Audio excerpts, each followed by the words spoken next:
exploraremos los secretos ocultos de la Biblia. Pasaremos desde relatos de gigantes, descendientes de ángeles, hasta mensajes ocultos en profecías antiguas. Exploraremos apariciones místicas, códigos encriptados y simbolismos que han sido ignorados por siglos. La Biblia es un libro lleno de historias, enseñanzas y sí, también de secretos, desde relatos de gigantes hasta mensajes en clave y profecías con significados ocultos. Hay mucho más de lo que nos contaron. Descubrir estos misterios cambia por completo la forma en que verás la Biblia. No es solo un libro sagrado, es un código lleno de claves. La mayoría de la gente cree que la Biblia debe leerse al pie de la letra, pero ¿y si algunos de sus relatos fueran metáforas, mensajes cifrados o incluso registro de hechos que desafía la historia oficial? Pero las preguntas son necesarias, porque cuando las hacemos empezamos a ver que la Biblia no es solo un libro sagrado, es un enigma, un rompecabezas que pocos han logrado descifrar. Número 5. Melquisedec, el sacerdote eterno sin genealogía. En toda la Biblia los linajes son importantes. Cada profeta, cada rey, cada personaje relevante tiene un árbol genealógico. Todos menos Melquisedec. Este misterioso sacerdote aparece de la nada en Génesis 14, 18 al 20. Bendice a Abraham con pan y vino, y luego desaparece sin dejar rastro. No se menciona su origen, ni su descendencia, ni su final. Es como si no tuviera principio ni fin. Pero aquí viene lo más extraño. En Salmo 110, versículo 4, Dios jura que vendrá un sacerdote eterno, según el orden de Melquisedec. Y siglos después, en la carta de los Hebreos de 7, versículo 3, se nos dice algo aún más inquietante. Melquisedec no tiene padre, ni madre, ni genealogía, ni principio de días, ni fin de vida, sino que permanece para siempre. ¿Acaso estamos hablando de un simple hombre o de algo más? ¿Quién era realmente Melquisedec? Los estudios han debatido esto durante siglos. Algunas teorías dicen que era Sem, el hijo de Noé, ya que en esa época algunos títulos como Melquisedec podrían haber sido honoríficos. Pero aquí es donde la historia toma un giro inesperado. En la tradición cristiana, Melquisedec es visto como un tipo de Cristo, un sacerdote eterno, sin principio ni fin, un precursor de Jesús. Y entonces, en 1947, sucede algo increíble. Los manuscritos del Mar Muerto y el rollo de Melquisedec. Entre los hallazgos del Corán se encuentran un documento llamado el rollo de Melquisedec. En él se describe a Melquisedec no como un simple rey o sacerdote, sino como un ser celestial, un juez divino que regresará en el final de los tiempos. Este texto lo llama El y Elohim, título reservado exclusivamente para Dios. Dice que en el día de la expiación final, Melquisedec juzgará a las naciones y traerá el perdón definitivo para su pueblo elegido. Pero si Melquisedec es un ser celestial, ¿qué significa eso? ¿Podría ser una aparición de Jesucristo en el Antiguo Testamento? ¿O tal vez un arcángel como Miguel asumiendo forma humana? En Hebreos 7:8 menciona que Melquisedec vive en presente como si nunca hubiera muerto. ¿Es posible que este personaje siga existiendo en otra dimensión? La Biblia no nos da una respuesta clara y tal vez nunca la tengamos, pero una cosa es segura, Melquisedec no es un personaje común, es un sacerdote eterno, un juez divino y una figura que desafía todo lo que creemos saber sobre la Biblia. ¿Tú qué crees? ¿Era un rey humano, un ángel o una manifestación de Dios mismo? Deja tu opinión en los comentarios porque lo que viene ahora es aún más impactante. Número 4. El espíritu de Samuel y la bruja de Endor. Es de noche. Un hombre se adentra en la oscuridad disfrazado, evitando ser reconocido. Su desesperación es tan grande que está a punto de romper la ley que él mismo impuso. Su destino está sellado, pero aún no lo sabe. El hombre es Saúl, el primer rey de Israel, y la mujer que está a punto de ayudarlo es una bruja. Lo ocurrido aquella noche en Endor sigue siendo uno de los episodios más escalofriantes y misteriosos de toda la Biblia. Un ritual prohibido, un espíritu que regresa del más allá y un mensaje de muerte que cambiará la historia para siempre. La desesperación de un rey condenado. La historia se cuenta en 1 Samuel 28. Saúl estaba al borde del abismo. Dios ya no le respondía ni a través de sueños, ni por profetas, ni por el Urim. Su reinado se desborona y una gran batalla contra los filisteos se acercaba. Desesperado, Saúl hizo lo impensable. Buscó a una médium, algo que él mismo había prohibido en Israel. En 1 Samuel 28:3 sale esto. Se disfrazó, viajó hasta Endor y le pidió algo escalofriante, que invoque al espíritu del profeta Samuel. La mujer al principio dudó, pero cuando realizó el ritual, algo inesperado ocurrió. El espíritu de Samuel apareció. ¿Era realmente Samuel o algo más? El texto no dice que era un demonio disfrazado, lo llama claramente Samuel y relata que la medium pegó un grito al verlo.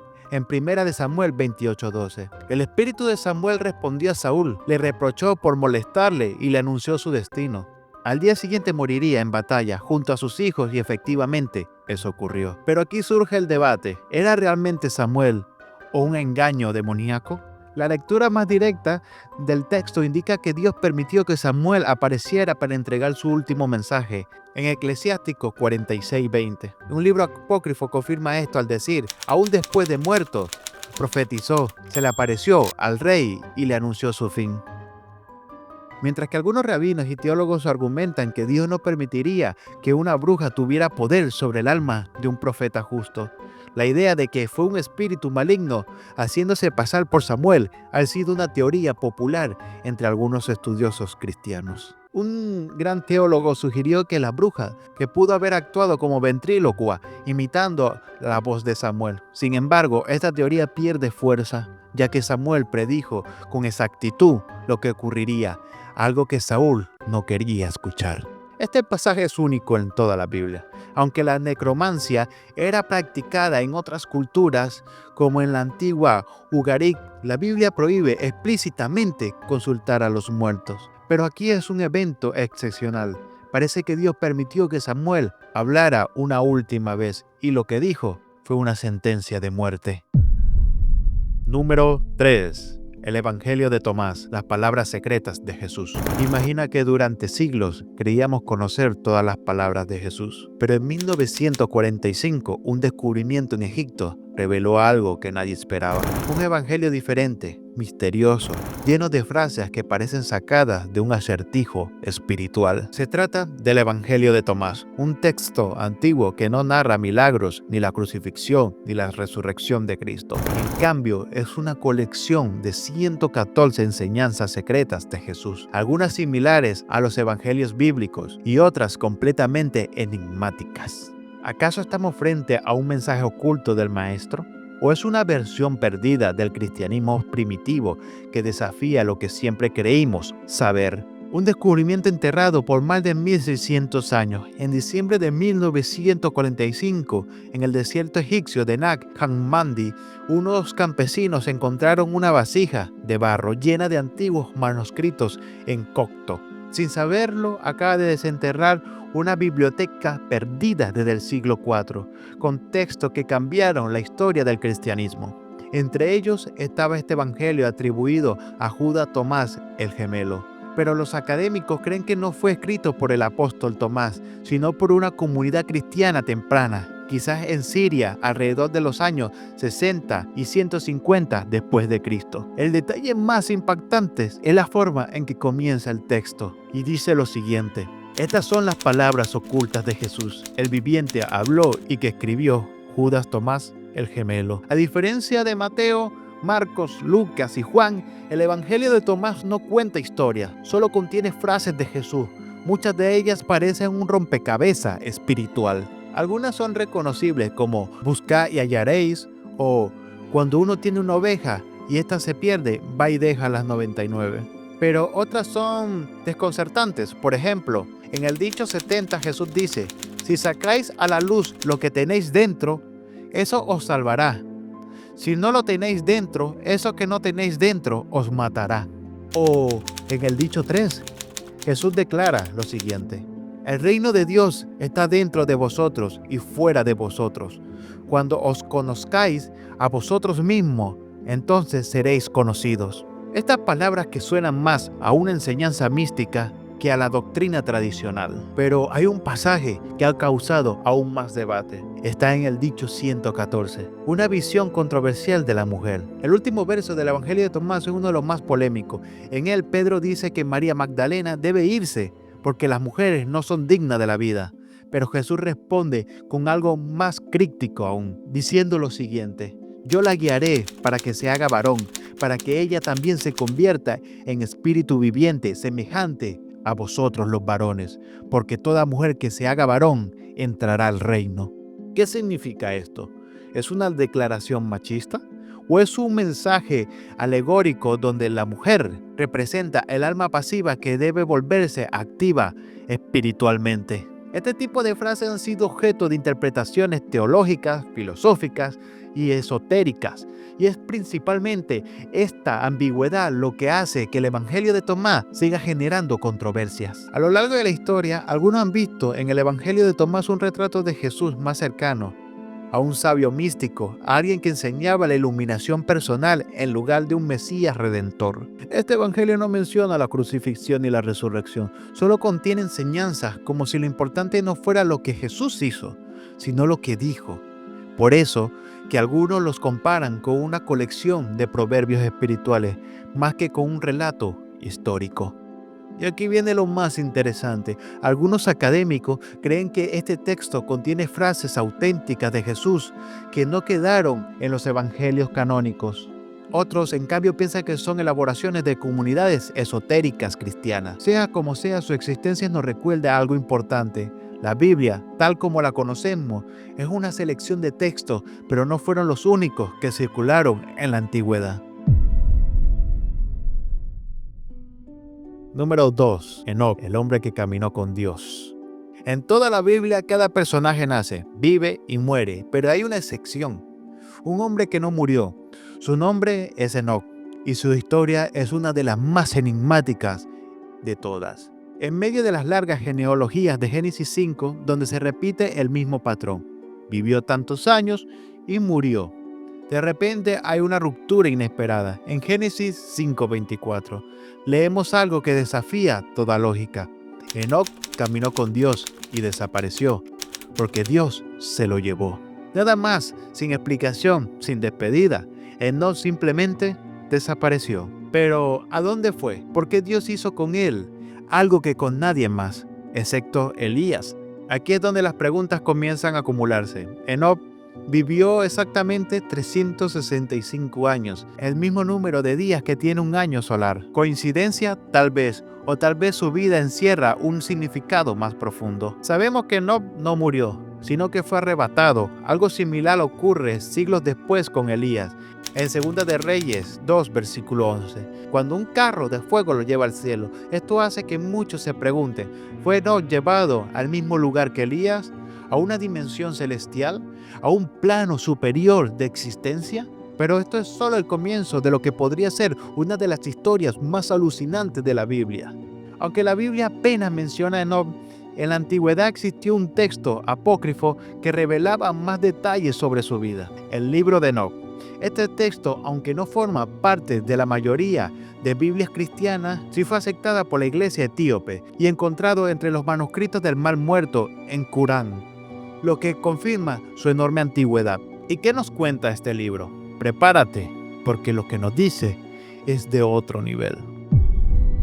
Según el libro de Enoc, en los tiempos previos al diluvio existieron ángeles caídos, llamados los vigilantes, quienes descendieron a la tierra y tomaron mujeres humanas. De estas uniones nacieron los Nefilim, una raza de gigantes híbridos con habilidades sobrenaturales. Pero aquí es donde Enoc entra en escena. Según este libro, él fue el elegido por Dios para interceder entre los ángeles caídos y el cielo, recibiendo visiones del futuro y viajando a dimensiones desconocidas donde presenció profecías sobre el Mesías y el reino de 1000 años. Incluso describe la existencia de criaturas extrañas, incluyendo sirenas y seres híbridos, y cómo la maldad de estos ángeles lleva al diluvio universal, que según el relato bíblico fue un juicio divino para acabar con esta corrupción de la tierra. Pero ahora aquí es donde las teorías se disparan. Algunos teólogos creen que Enoc fue llevado al cielo como una señal de vida eterna para los justos.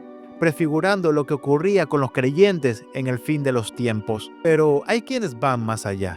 ¿Puede ser Enoc un viajero interdimensional? ¿Fue arrebatado a otra realidad o incluso abducido por Dios en un evento que desafía nuestra comprensión del tiempo y el espacio? De hecho, algunos investigadores han comprobado su traslado con las experiencias de contacto extraterrestre. Según esta visión, Enoc fue tomado por una entidad superior y llevado a un reino que la humanidad aún no comprende. Sea como sea, lo cierto es que Enoc sigue siendo un misterio, un hombre que desapareció sin dejar rastro, pero cuya historia ha sobrevivido por milenios y sigue despertando preguntas sin respuestas. Número 1. El día que el sol retrocedió para el rey Ezequías. Tú imagínate estar viendo el atardecer, cuando de repente el sol comienza a moverse en la dirección opuesta. Las sombras retroceden, el tiempo parece deshacerse y todo mundo queda en shock. ¿Ficción? No. Esto es exactamente lo que ocurrió según la Biblia en los días del rey Ezequías. Un evento tan extraordinario que la misma escritura lo reconoce como único. No hubo día como aquel, ni antes ni después. Pero, ¿qué pasó realmente? ¿Cómo puede las sombras del sol moverse en sentido contrario? Para entender este fenómeno tenemos que situarnos en la historia de Ezequías, rey de Judá. Estaba gravemente enfermo. Dios, a través del profeta Isaías, le envió un mensaje. No solo lo sanaría, sino que le daría 15 años más de vida. Eso está en 2 de Reyes 20. Del 1 al 6. Pero Ezequías, como cualquiera en su situación, quería una prueba, algo que le asegurara que Dios realmente cumpliría su promesa y que es donde ocurre el milagro. Dios le ofreció una señal en el reloj del sol de Acaz, una especie de marcador solar de la época. Ezequías tenía que elegir que la sombra avanzara como siempre o que hiciera lo imposible para retroceder. El rey pidió la señal más difícil y Dios la cumplió. El sol retrocedió 10 grados. Eso se encuentra en 2 de Reyes 20, versículos del 8 al 11, e Isaías 38, versículos 7 al 8. Según algunas interpretaciones, esto equivale a un retroceso de 40 minutos o incluso de 5 a 6 horas en el tiempo. Pero aquí viene la pregunta: ¿cómo es posible que el sol haya retrocedido? Desde una perspectiva astronómica, hacer que el sol retroceda es imposible. Si la Tierra dejara de girar o invirtiera su rotación, las consecuencias serían catastróficas: terremotos, tsunamis y caos global. Entonces, ¿qué ocurrió realmente? Se han propuesto varias teorías. Teoría de un eclipse. Algunos creen que fue un eclipse parcial que cambió la percepción de la luz y las sombras, pero esto no explica el movimiento inverso de la sombra. Un fenómeno óptico. Otras hipótesis sugieren que se trató de un fenómeno de refracción de la luz, donde la atmósfera distorsionó la posición aparente del sol. Un milagro local. Algunos sugieren que solo Jerusalén experimentó este fenómeno, ya que emisarios extranjeros viajaron hasta Judá para investigar lo que había ocurrido allí. Intervención divina directa. Y la última opción es la más simple y la más difícil de aceptar para la ciencia. Dios alteró el tiempo y el espacio por completo, sin afectar la estabilidad del universo. Ahora yo te pregunto a ti para que lo dejes en los comentarios. ¿Qué explicación te convence más? Sí, algo que hemos aprendido es que la Biblia no es solo un libro de historia, sino un rompecabezas lleno de simbolismo, mensajes ocultos y conexiones inesperadas. Muchos de estos relatos han generado preguntas durante siglos. ¿Quién era realmente Melquisedec? ¿Qué vio Enoc en sus viajes celestiales? ¿Cómo retrocedió la sombra del sol? ¿Era Samuel o un espíritu impostor en Endor? Preguntas que la Biblia no siempre responde directamente, pero que nos deja con la certeza de que hay más de lo que vemos a simple vista. ¿Y qué significa realmente estos relatos para nosotros hoy? Ahora es tu turno. ¿Cuál de estos misterios te impactó más? ¿Crees que estos relatos son más metáforas o pruebas de eventos sobrenaturales reales? Déjame tu opinión en los comentarios, porque el conocimiento crece cuando lo compartimos. Así que nos vemos en un próximo video y no olvides tomarte tu cafecito.